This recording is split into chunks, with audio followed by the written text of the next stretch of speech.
As I got more into it, I realized the ego has four needs. The need to project the image to the world of who my brain thinks I am. The need to be right. The need to be in control. And the need to never, never be accountable.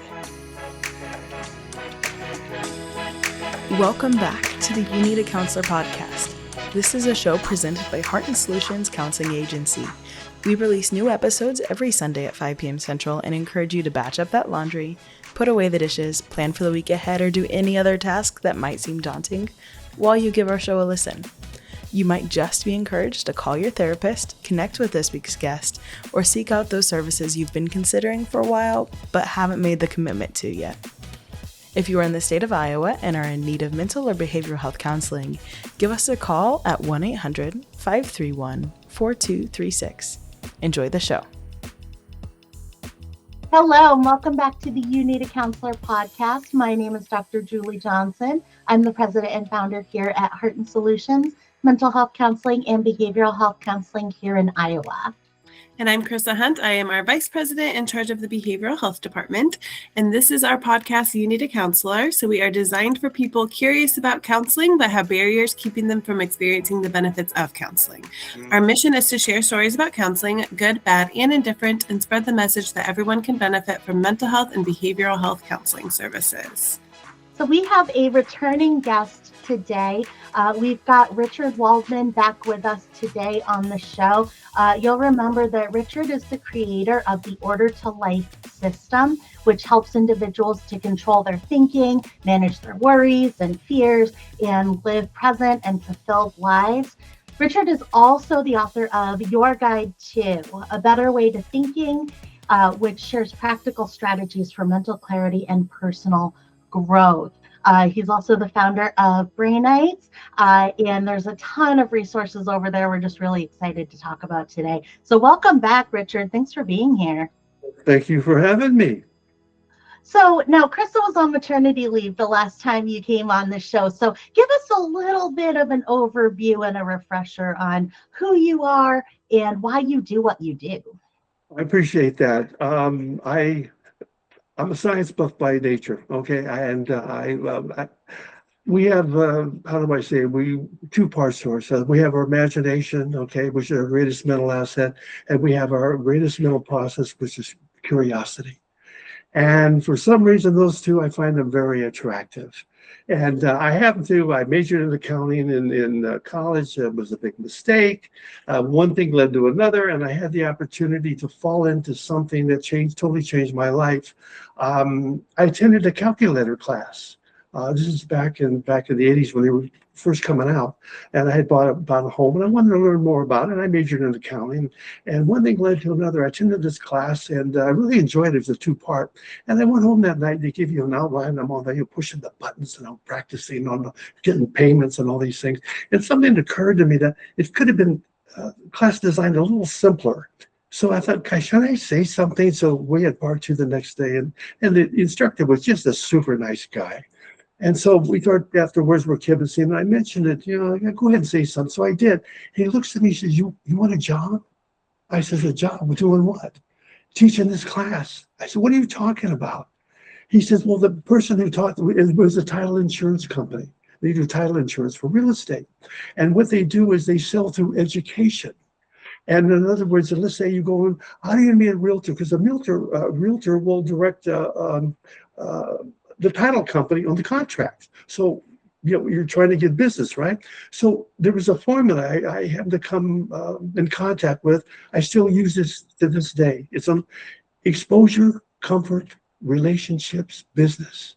Exposure, comfort, So in other words, if I want to meet you, hopefully to earn your business, I have to expose myself. I have to do something that you feel comfortable with me over time.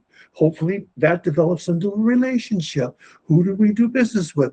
People we have relationships with. So I started plugging into this, and I thought I died. Anyway, bottom line, he lined me up with the president. He said, Rich, go talk to him. He's a great guy. One thing led to another. Rich, we'd love to have you on board. Don't worry. We'll show you what you need to do. All you need to do is say, yeah, come on. We want you. And so I said, let's do it. And so from there, and so I got heavily involved in the teaching, I created, ended up creating more classes for the company. And then I got a call one day from a stockbroker. He said, Richard, I understand you do these classes to develop relationships with realtors so to earn their business. Yeah. He said, well, I work with financial, attorneys on retirement plans. But how do I meet them? How do I meet them? I go to seminars, but he says, if I could create a class like you're doing and have them come and I'm able to empower them with tips and techniques on my end, I can build that relationship. So he understood all this. And I said, that's what, bottom line, we got together, we were able to do, and so that worked.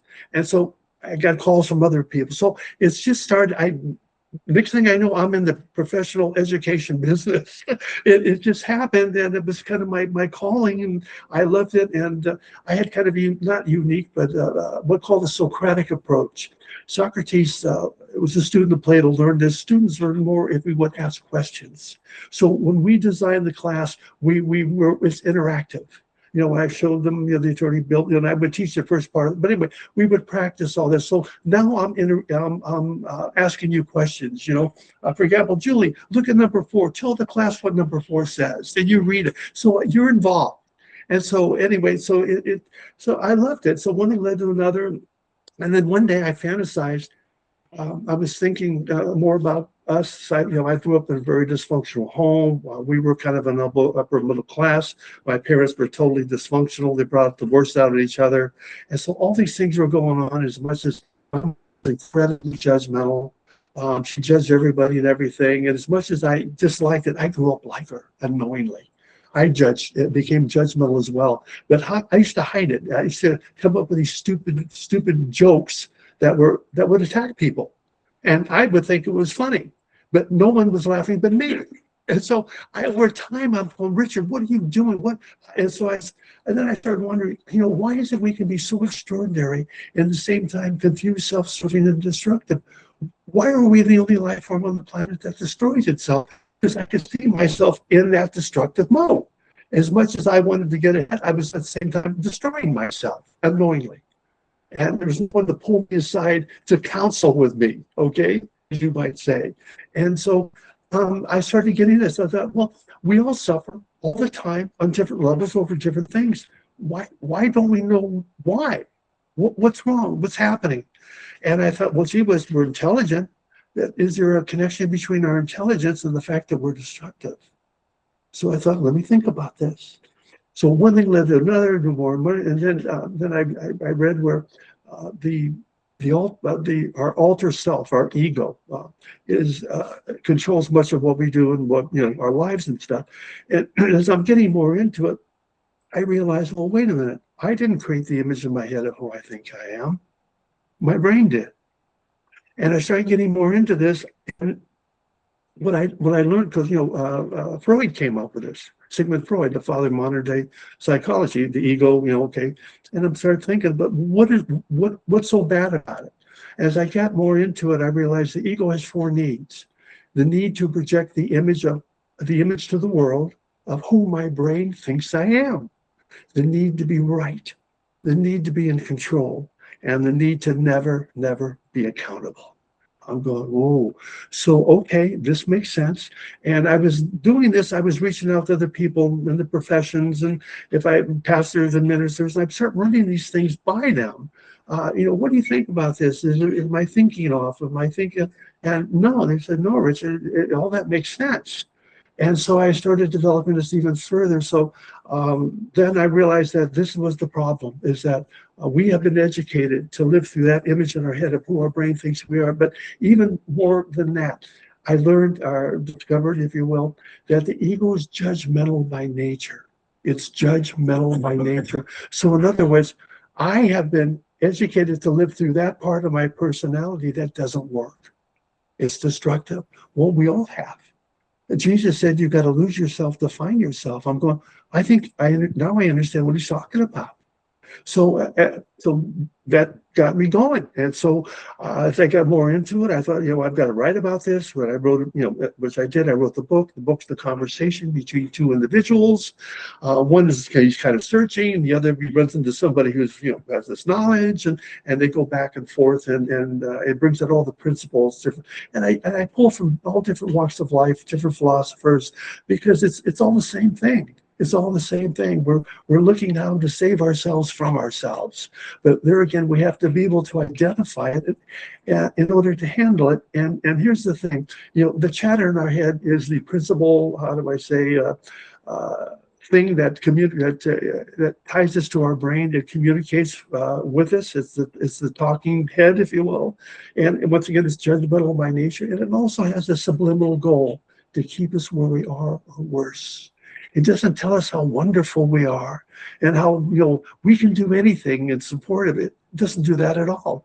And then it hit me, I thought, we could change the world right here, right now, if we did two very simple things. If we started supporting each other instead of judging each other. Huge. That could be huge. And now you hear more than ever, loneliness is becoming it's a psychological illness. It's a big deal. And because we've been raised with the iPhones, we don't talk to each other anyway, live. Everybody's texting and all this stuff. And you hear about the college crowd now. College crowd now is they're intimidated. Guys, here now, if I've gone to college and I won't have a job, I spend all this money.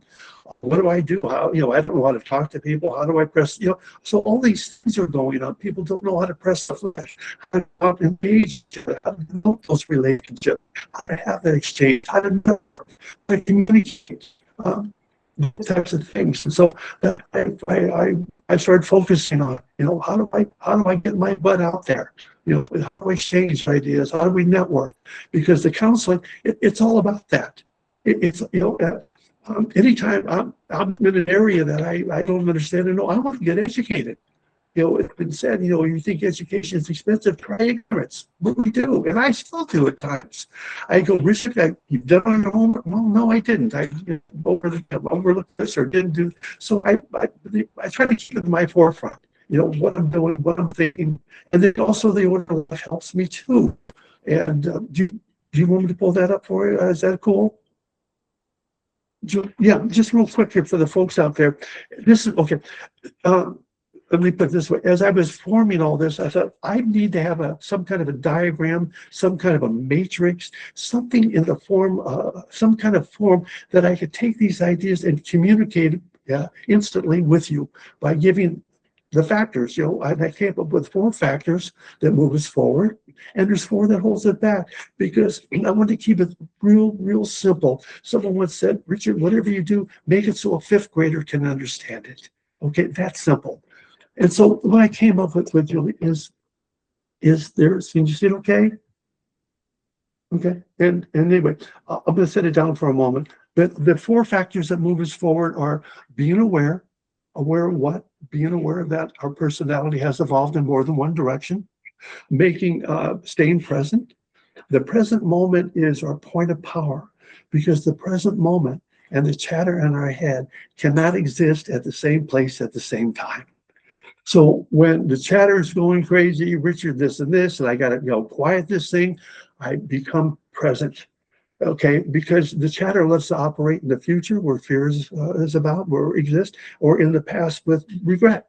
And it bounces us back and forth, future, and we don't realize that our point of power is the present moment, because life only is given to us at a moment at a time. All we have is right now, and right now, and right now.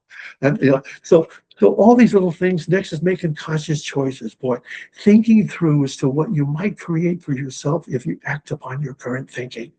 Take a moment. How many times have been, oh boy, I wanted to get back. I wanted to yell and scream. I'm gonna tell this person off, and I think, well, wait, do you really do this? Because you're creating more of the same. You're connecting, you're getting stuck to this like a tar baby type thing. And so, anytime I share with people, if there's even a hint of doubt, stop, give it 24 hours, think it through. what you might create for yourself and others if you act upon your current thinking. And 4, connect to what it is you love to do. And Julie, this is so important. I'm working with people, for example, let's say druggies, okay? At that point in time, they value the drugs, okay? Because they have nothing else to value in their life. There's no meaning, there's no interest, there's no spark of any kind. So one of the things in going through the process, I want to find out what sparks them.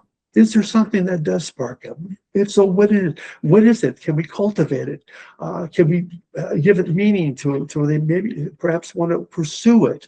Or is there any way that I can get them going or support them to maybe, they've got to join a certain group, for example, to where you're going to hang out with those people that that can teach you more about what you want to learn about. So it's a process, because if I can get you to be excited and successful somewhat about what you're doing, then they may come, you know what? If I take the drugs, it's going to get in my way of doing what I want to do. So maybe because I value this more now than the drugs. So now that I have an impetus to lay off the drug, start looking at giving up the drugs and start following what I love to do, because I've got the support to do it. I get joy from it, and as meaning to my life, who I am, and all these other things. So that, I think, is the primary focus when I'm working with people, when I'm counseling. What sparks them? Maslow was he was a psychologist, and he dealt with on the job and things like that. He had the hierarchy, but at the top of the pyramid was self-actualization, meaning finding what it is that you love to do. And I love this line: if you bring out what is within you, what you bring out will save you.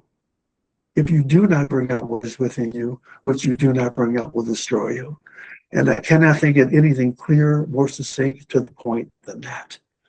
If I could, we can over there again, we can show where the button is, but we can't push it. Only they can. See, that's the other part. They have to want this too. They have to want to do better, to believe in themselves. But again, it's all about support, love. Two things we all want. We all want to be accepted. We all want to be loved. But how do we get that? You can't get it by sitting on your butt. Let's put it that way. Anyway, so in a nutshell, that's what I do. I try to get people excited about life. We have life, but are we living life?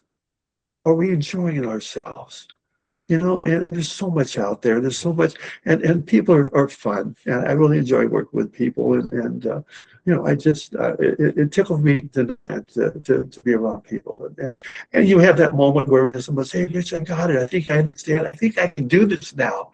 I was in gymnastics, and in the beginning, you don't have the strength or whatever, but as you work hard, you start developing, so that's all it is. We make things so hard for ourselves. Anyway, so go ahead. You have a question for me? Yeah, that was a lot of info. Yeah, I know. Well, you get me started. That's the thing, I get rolling, what I mean? And Richard, shut up. No, not shut up. But yeah, it was good. And for people who are listening and are watching the video, your shirt says "You are not your brain." Can you give us the meaning behind that, and what where that slogan kind of came from, and what that has to do with your work? Well, because the brain will tell us all sorts of negative things, and I'm thinking these things, but that's not me. And I realized that our brain has a brain of its own. Okay, okay, and so we're not. See, there again, we have been educated to deal with this thing, and the biggest reason. Well, I say we're not educated. We don't talk about it. And that which is not in the conversation is going to be pushed to the side, because education is also about repetition. What's his name? The coach of the Patriots was Bill Belichick, okay? And during Tom Brady's, I don't want to get into sports, but when they were in the playoffs or whatever, you see Bill Belichick year after year, he's got his players around on the bench, and he's going, Do your job. Do your job. Well, I wonder how many millions of times he's told him to do your job, but there he is. Do your job. You're obviously you're present, you're thinking, you're focused. Do your job. So, and that's just staying focused. But there again, we also need that support too for people to believe in us. That's the thing too. And if you're doing what you love, there's no such thing as failure. Because, see, the universe doesn't work in a straight line. What worked yesterday may not work today. The technology, everything's changing so rapidly now. And so when something doesn't work, all the universe is saying, hey, look, it's not working today. So we need to find out what does. Oh, okay, let's go. Yeah, but you love doing it. So you're having fun doing it too. So if you can stay in that groove and stay stimulated and be energized and all these kinds of things, that's what life is all about, because we're here to empower each other. I truly believe this. You have talents that other people don't have that we need, and you're here to share them. Okay, we're here to help each other, and naturally, you probably get in areas that you don't know, and you see. Professionals and talented people in those areas, so you can become educated, make the right choices. So it's not a hard thing. It's just getting into the group and what you don't know who you are. Yeah, absolutely. I mean, a lot of what you talk about is about removing. It's about addition by subtraction, and what you're doing is you're saying, yeah, we are not the things that we define ourselves by in our day-to-day lives. And so a lot of times we can kind of get that, and we can kind of, understand that, and we go, okay, if I'm not my job, if I'm not my relationship, if I'm not my gender, if I'm not my family, if I'm not all of these things, if I'm not my education level, if I'm not those things, then who and what am I? And those are big pieces that we tend to kind of lean into for definition of who we are. But then beyond that, there's, okay, I'm not my thought processes. I'm not my feelings.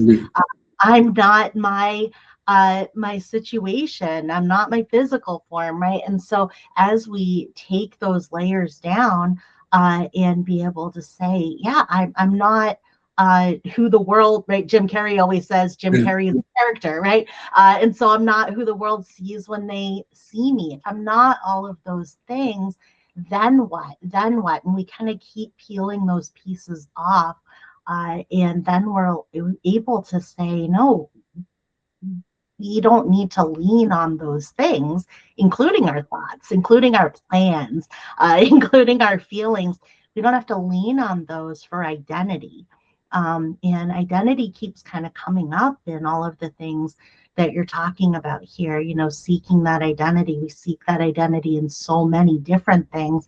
And sometimes those things are destructive to us as we're seeking that. And so I liked what you said about how we, as humans, there's kind of this destructive nature a lot of, and I liked what you shared about how you identified that in yourself, in kind of the internal dialogue with criticizing yourself, criticizing other people, that comparison, the jokes that were at somebody else's. What were some of those other or what were some other ways that somebody might go, yeah, okay, I see that maybe I'm having some self-destructive behaviors or thoughts or ideas. And how would you suggest we kind of work through those and remove those? First of all, you've got to identify it. When it happens, you got to name it. Hey, there's that chatter in my head. Well, where am I going? It's almost like you're driving a car and all of a sudden a child runs out in front of you, chasing the ball. What do? You put on the brakes. Right? You don't think about it. You put on the brakes. And so when those things come up, you put on the brakes. You go, wait a minute. I know where this thing is going. I know where it's taking me, and I'm in it right now. I'm going to become present. I know what, and I'm not going to buy into it. That's not who I am. It's keeping me from. So it's just recognizing when that chatter comes up, because that's the center of it all. It's the mouthpiece of our brain. Okay. And as they say, it's not our best friend. It doesn't really support us. They say, well, the ego actually is here to protect us from who? From ourselves. Okay. And so as you practice, everything is practice. Everything is practice. When I was in gymnastics, everything is practice. And so when these things come up, you start practicing, then you start learning how you're wired. You know what? Oh God, I always get worried about this one thing, and my mother used to be worried, so we start, you start piecing this stuff together. So when it happens, you go, wait a minute, I know what's going on. I'm not going there. Right? And so that's what it's all about, is understanding where those stops are, what you want to do, and that's all. I can't be any more simple than that. But recognizing how you're wired, and the key is understanding how that chatter pops up, and it wants to keep you where you are or worse. So it sounds like the first step then is kind of like identifying like these negative thinking habits or things that you have that potentially like you said, like you were starting to turn into your mom, things like that. Then once you like have an idea of these negative thinking habits, like what's next? How do you change those? Well, I've had, Richard, how do I make this go away? I said, you don't. This is how you're wired. And so the one thing that I preach is stuff is always going to happen. Always, there's stuff's going to come out of the blue. Things are always going to happen. So the first question I share with others is, when stuff happens, take a moment, take a deep breath, pause for a moment, and say this to yourself: how am I going to manage this? How am I going to manage this? I mean, you can go tilt, okay, and you become angry and upset and depressed, but how's that going to help you? Okay, you can't. It's not going to change anything. As a matter of fact, it's going to be worse, because now this is coming up between you and the issue. It's stopping you dead in your tracks. And so, what you want to do is, in a sense, embrace it. Okay, how can I manage this? Maybe you don't know at the moment. All right, give it some time. Okay, I'm not going to worry about this right now, but I'm going to, or maybe I need to contact somebody. Maybe I need a counselor right now. Maybe I need a best friend right now. So how am I going to manage them? Because going, tilt is not an answer. It's not going to give you any kind of relief. So it's as simple as that. But once again, it's just being aware and taking the moment to say, wait a minute, I'm going to pause here for a moment and ask myself, how am I going to manage this? And go from there and take it one step at a time. And usually you can work your way out of it, or the worst never happens. See, here's the thing. I guess here's another kind of a mindset, is being able to manage something. Let's say it's not good and not a good situation. How can I manage this thing that's going on and still be at peace with myself? Okay, so that requires a little bit of juggling there. How can I manage this situation and still be at peace with myself? Because when I'm at peace, I'm still now in a thinking, rational mode. I'm not in a reactive mode, because what I didn't show you, I'm sorry, what takes you outside the circle is judgment, the chatter in our head that has the evidence. See, the chatter knows what we believe. It knows when we're violating our beliefs, and will point that out, because it wants us to react. It keeps us outside the circle. It keeps us doing what we always have done. So instead of reacting, I'm going to come into the moment. I'm going to start asking myself questions. How can I manage this? And start making conscious choices. Real simple. Okay. And but there again, it takes practice. Takes some practice. But as you do this, you start seeing, hey, wait a minute, it did work out. Hey, wait a minute, I was able to manage this and still be at peace with myself and have a life. Hey, wait a minute, maybe there is something to this. Maybe there is something that biblical, the fact that the Father doeth the work. And my mother was, neurotic and worried, and I did too. And as I started getting into these things, when I came into that biblical phrase, the Father doeth the work, I thought, I'm going to test this stuff out. The next time something comes up that I'm kind of, anxious about, worried, I'm going to do the best I can and then, Lord, I'm going to hand it off to the universe. whoever you want to talk about. I'm going to let this thing go, and I am not going to think about this at all, at all. And I found out when you sever that and turn it totally over and let the universe work on it, it does its best work. And many times what's happened, and I really encourage this, and I say it does work, is that when things didn't quite work out, let's say maybe I was looking for result A or something, I wanted to, but I got result B. And as it turns out, result B turned out to be better than A, but I never would have known that had I not given the universe the chance to work it out. So I trust the universe, so to speak. And so do the best you can, whatever it is, and let it go. Let it go. Okay? I can't tell you to make the shot to the basket if I've got the ball. You got to just let it go and start living your life. And the universe will deliver the answer when the time's right. And it'll be the right answer. And it may not be the one you want, but it's telling you, hey, wait a minute, now you got to go over here because there's something else you need to learn that's important to what you're doing that you would not have known otherwise. So okay, all right, let me check this out. Let me follow that. Let me go with that. And usually it works. It really does. I'm at peace with myself, and I found out something new and different I never would have experienced otherwise. And now I even like B better than I would have liked A. So but see, that's the self-discovery part. That's when you start learning and discovering. You go, wait a minute, I can live this life. I can manage this stuff. Yeah, you said before that, we can't think our way out of problems that our minds created. So we can't use the same tool for thinking to solve the problems that we created using that. And so when you say, doing that pause and that thought of how am I going to manage that, very helpful because it does put into that frame of question, we are going to be able to manage, right? It kind of takes that as a given. And at the same time, sometimes the question even before that can be, should I manage this? Is this mine to manage? And is this mine to hold or to fix or to take action with or not?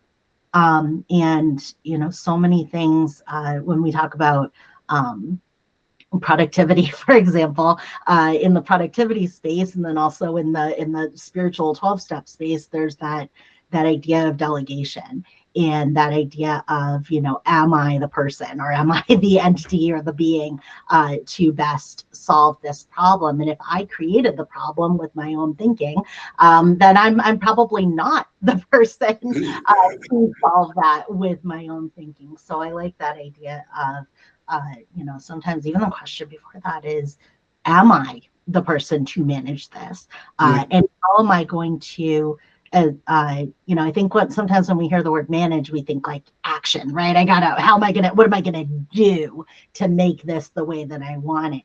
And if we think about that word manage as instead as the idea of how am I going to move with this thing that is happening, and how am I going to let myself be part of it, as opposed to fighting against it or trying to control it or change it. We can really, that question is very helpful. How am I going to manage it? How am I going to manage my response to it? Sometimes as opposed to how am I going to manage that situation? And you mentioned being at peace with ourselves. How do we know when we're at peace? I was just thinking, and it's funny, talking about this, the goal is really inner peace. As you were talking, I was thinking, and it's the highest state of consciousness. And someone says, well, Richard, how do you know that? Well, it's the only state of mind that shares common ground with the universe. The universe is at peace with itself. It's in harmony with itself. You don't see any form of life destroying another form of life. Okay, it's in harmony with ourselves, and that's where peace is. In other words, I'm not a religious person, but I love, and one of my favorite characters is I'm a Jew, and this Jew found another Jew called Jesus. I love his teachings. They're simple to the point. I can't think of any other spiritual teacher or that would talk the way he did. Know what's in front of you, what is hidden will be revealed. He talks about the narrow gate versus the wide gate. The narrow gate's the present moment versus the wide gate, the future and the past. Are you building on rock or are you building on sand? Just real basic things. And so if you bring out what is within you, what you bring out will say, you've got to lose yourself to find yourself. It's just very, very basic things. And I just stick to these things and they work. They work. And the thing is, once again, we're alive. We can be alive, but we're not living life. And if we're not at peace, then we're being consumed. For example, you could be driving down the road, you and I, and we could be in the most beautiful area in the world or whatever, most lush and whatever. But if you and I are having an argument, we're not paying attention to what's outside the window. Generating. And you might get to your day, did you see this? Well, no, we were arguing. Or sometimes let's say you did go down, this particular road or highway, and but then you drive back the other way and you see a bunch of stuff, the same road, and you didn't see before. Because on the other, because you're coming from a different direction, and that relates to, for example, counseling. Counseling offers a different direction in terms of perspective, giving you different perspectives. I wrote an article one time what I learned from picking cherry tomatoes. We had some cherry tomatoes in our yard, and I was picking whatever, and okay, I got them, and I walked around the other side. I would go, there's a whole load of them, but I didn't see them because the leaves were in the way until I walked around to the back of the plant. So changing your perspective is so important. So important. But there again, you have to be open.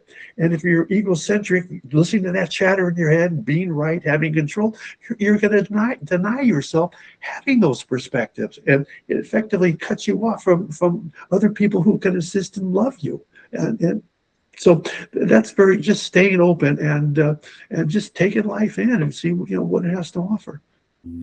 And I would love to hear some more about your book, Your Guide to a Better Way of Thinking. It says you have some practical strategies for mental clarity and personal growth. If you can give us some examples of what those are, what people can expect to find in your book. Yeah, well, it's here. Let me. First of all, it's I've got the Order to Life is in the book, and here, let me just share this with you. From the time Adam and Eve were kicked out of the Garden of Eden for judging, blaming, hiding, and not being accountable, we've been unable to answer until now why we are locked in a diametrically opposed battle with ourselves as to why we can be so extraordinary, at the same time confused, self-serving, and destructive. We're extraordinary because we have an imagination, enables us to see in our mind's eye what is not there. We're confused, self-serving, and destructive because we're unaware that our chaotic and nonsensical brain uses this power to create on its own.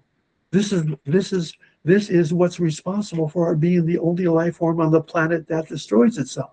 This book is an introspective parable that brings yesterday's theology into the same orbit of today's psychology, where you will learn why your brain is not your best friend, how to manage the chatter in your head that's managing you, how to identify the fine line between peace and suffering, how the present moment will enable you to save yourself from yourself, and much more. And what it is, it's a dialogue between two individuals. One person is not doing so well, and especially runs into this fellow named Noah at the lake, and one thing leads to another, and all these things are brought out. And John is the individual that's suffering, and anyway, so you start seeing and I bring things in from all walks of life. Some Chinese, so it's because all this stuff, I don't care what philosophers, psychologists, we're really talking about the same thing. It's just a question of how you get to it. It's like a funnel, You're always searching but you want to be able to come down to when they say the sun's rays do not burn till they're brought to a focus. Whatever you're doing to focus on, but really we're all saying the same thing. Now, we all want to be loved. We all want to be accepted. All these kinds of things, basic stuff. We're here to support each other, not judge each other. So it dwells on these very basic things that we all really want in our life, creates value for ourselves. But there again, we deny ourselves from having them. What are some of those other judgments? I know those judgments can be very sneaky when we're judging other people or when we're judging Oh, yeah, ourselves. What are some of yeah. those ways those can kind of get in there? Well, here's the thing. We've got I mentioned about the four aspects of our ego, about one of them is being right. And that runs us quite a bit because we want to be validated. And what we don't realize, for example, if I say to you, Julie, you show up and maybe you got whatever you're wearing, and I'm going, Julie, what are you wearing that for? That color doesn't match you, you know? And so basically, I'm judging it. And basically, what I'm really saying is that you're wrong for wearing that. Okay? I'm judging you. And if I'm making you wrong, what does that make me? It makes me right. See, but we don't really understand it that way. But I want to be right because I need to validate myself. So what do? I make other people wrong. And look at the politics today. If you took that out of politics, there would be no politics. Okay, because once because we want to be right. But see, here's the other thing too, ladies. If I was felt complete inside as to who I am, knowing that women, I am a whole person as I exist right now. I'm a whole person, but we don't see ourselves that way. We see ourselves, things are missing. I'm not smart enough. I'm not good enough, whatever. And we tend to compensate for that. We want to compensate. And one of the more basic things we do is we want to be right. We want to be right. We love to be right. And then follow that with control. And all that really does is push people away. When I judge. So you cannot have a negative state of mind until you judge something first. So when something comes up, you feel you're going negative or whatever, ask yourself, what am I judging right now? Because what's happening, a valued belief you have is being violated. And the chatter in your head is pointing this out. Okay, look what they're doing. Look what they said about you. Look at all these things. And so once again, we want to be right.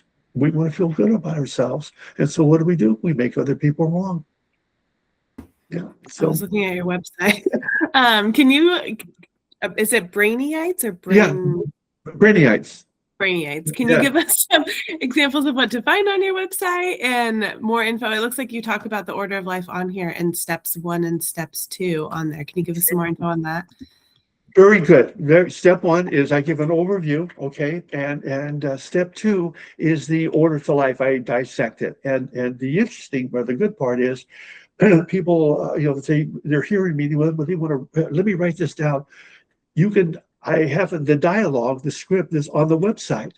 So everything that I'm saying to you, you can download in the way of a PDF. You can have all the dialogue right in front of you. As far as the step 1 and step 2, because I want you to have everything. I want to give you everything I have. That you can say, because I want to give you takeaways you can use right here, right now, to in your life to start putting the stuff to work for you. I want to give you those tools.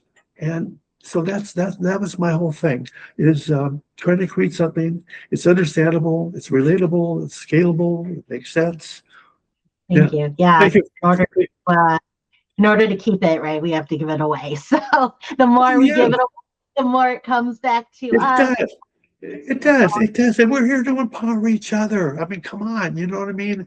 Nothing makes me more joyous than someone, whatever, in one word or something, hey, man, I'm feeling better. Hey, that's what confession's all about. You go because you feel better. When you and even there's times where if I walk around the house and just verbalize things, it helps me feel better. When I'm saying them out loud, just to myself, it helps me. It helps me to kind of get a little more, level the playing field a little bit. And so I encourage all these things. People say, you talk to yourself, damn right I talk to myself. There's times where I want to get ideas and I walk around the house as if I'm talking to a crowd. I picture I've got an audience in front and I just start talking. And the next thing you know, oh, wait a minute, I said something. Let me write that down. But it happens when I'm in the process of doing this stuff. I'm not sure. He said, well, let me see if I can think of something new. So I literally put myself in the mode and I become the speaker and I walk around the house speaking. So but I enjoy it. It's fun. I have, and like I say, I get an idea here or two. And plus, and I love, I love talking about this stuff too, because it gives me an opportunity to practice. I think about it because keeps me in keeps me in the game, keeps me in the game. Yeah, absolutely. You in the beginning of the interview, you used the word fantasized as a verb, as an action. Yeah. And what you're talking about right now is that power of imagination, that power Oh. of acting as though and trying those things out and trying those actions on and going, well, I don't actually believe this positive thing about myself or that the situation might be okay, but I'm willing to act as though. I'm willing to try thinking about it that way. I'm willing to be open to thinking about it that way. I'm willing to pretend, even in my own mind, that I'm a person who believes that I can have peace in my life, and that willingness to use that power of that imagination and that active fantasizing. Is a huge step. That's an action step right there, and it happens right here in the mind. Yeah, I read. I forgot to just add this in my book. There was a study was done and with golfers, and the golfer was actually able to increase his score by was like 29% when he saw himself correctly making the shot. Okay, he's watching himself now. There's a video of him correctly making the shot, watching okay, you know what I mean? And so, uh, yeah, anyway, repetition, education, all these kinds of things, but you've got to stay into, the groove. I mean, you want ideas to come, you got to put yourself in, they say, but, the universe is kind of like a radio. You tune into the channel. To a channel, and you do too. The universe is intelligent. It's not us. And if that were not so, the bee couldn't build the hive, the bird its nest, or the spider its web. The intelligence is everywhere. Everywhere we see is intelligence. And so all these wonderful things, but we just have to, there again, get our mind into that little groove that, if whatever it is that you enjoy, talking about or doing. Yeah, absolutely. Well, thank you so much for joining us again, Richard. If you are interested in more information, you can visit his website, brainieyites.com, and that will be linked in our show notes. My name is Richard Waldman, and I do need a counselor. We all do. And Absolutely. and I can't ever say, there are many times I tell you that I need to realize, seek out other people. I totally believe in it. So I encourage everybody, go out, network, counsel. Absolutely. Awesome. And I'm Chrissa Hunt. And I'm Julie Johnson, and we need a counselor. And so do you. All right. Bye. Thank you for listening to the You Need a Counselor podcast. We are so grateful that you're here.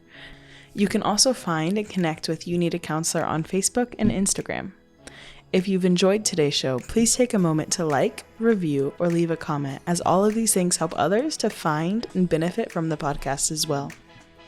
If you're in the state of Iowa and interested in mental health counseling or behavioral health intervention services, give us a call at 800-531-4236.